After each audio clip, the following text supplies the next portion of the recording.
And says in Mark chapter 11, verse 25, it talks about what Jesus says, that whenever you stand praying, if you have anything against anyone, whenever you stand praying, forgive him, that your Father in heaven may forgive you of your trespasses. But check out what it says. But if you do not forgive, neither will your Father in heaven forgive you of your trespasses. I used to wonder why that was. Like, what does that mean? Like, will God not forgive me? Like, really?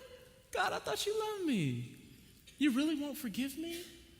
But then I learned it's not that God's forgiveness stops. It's that I stop being in the place to receive of his forgiveness. Because God's love is enduring. He is love. But now because of my own unforgiveness, I put myself in the position where I isolate myself from God's love and what he does in forgiving me, the benefits of forgiveness. So you know what happens when somebody does not get the benefit of God's forgiveness and that power in their lives? They start to feel guilty and ashamed of who they are and what they've done. Unforgiveness always brings more friends. Guilt, shame, condemnation, not feeling like you're good enough, not feeling like you can do enough.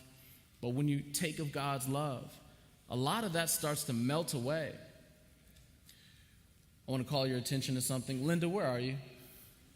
You here? Okay, you can come and get ready with this mic. I want to share this, and then I'll turn it over to Linda, and then we'll keep going.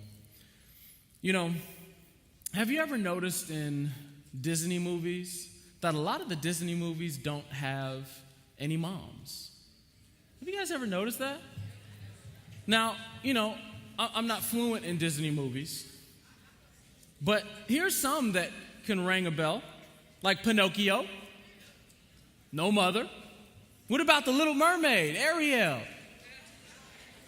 Ariel and her 6 sisters had no mama. Beauty and the Beast, Belle had no mother. Aladdin, Jasmine, no mama. Pocahontas with all that long hair, that long sew-in.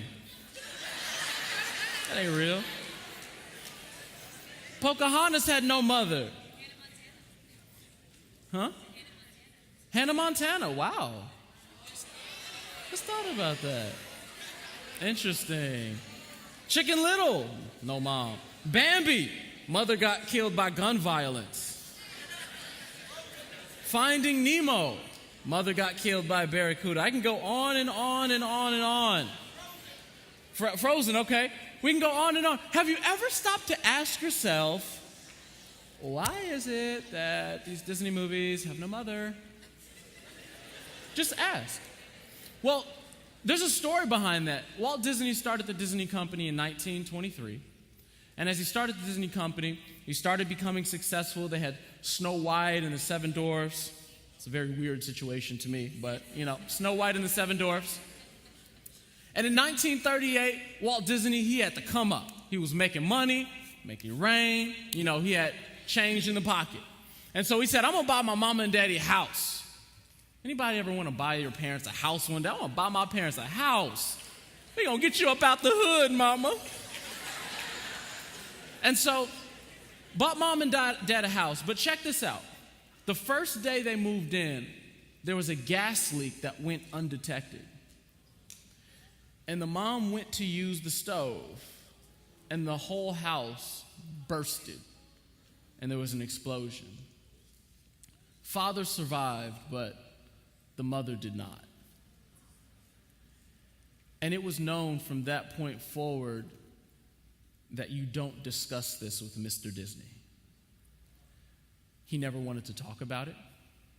He didn't want it mentioned. He didn't even want to cover it, much less try to work over it. He just kind of glazed past it. But what started happening is it started coming out in his stories. See, what unforgiveness does, because he was so consumed with hurt and had not forgiven his own self, because he blamed himself for what had happened to his mother, that his own pain started to affect the rest of his stories. Just because you ignore pain doesn't mean it's not there. It'll just start affecting the rest of your story. That's what it does.